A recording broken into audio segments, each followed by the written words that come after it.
Pipila ka mga transport cooperative sa Cagayan de Oro City, gikalipay ang pag-anunsyo ni Presidente Ferdinand Marcos Jr.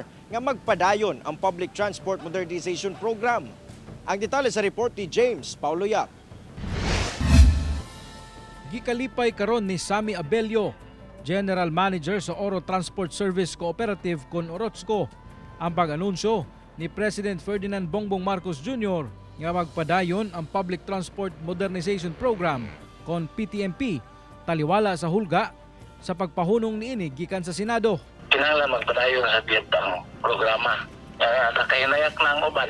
Tungod niini dili na sila mosalmot pa sa gipanawagan sa grupong manobela nga tulo ka adlaw nga transport strike aron kontrahon ang pagpatuman sa PTMP sunod semana. Nasayran nga sa grupong Unida anaa na kuno sa 95% ang ilang mga miyembro nga nagpa-consolidate sa ilang prangkisa ubos sa kooperatiba o korporasyon. Kung uban sila, may mo nang ilang franchise, ipanagiyaan naman na sko. May mo di na sila makapamasayro.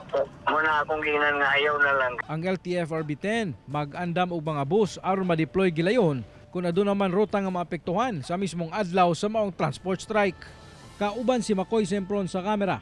Ako si James Paulo Yap para sa One Mindanao.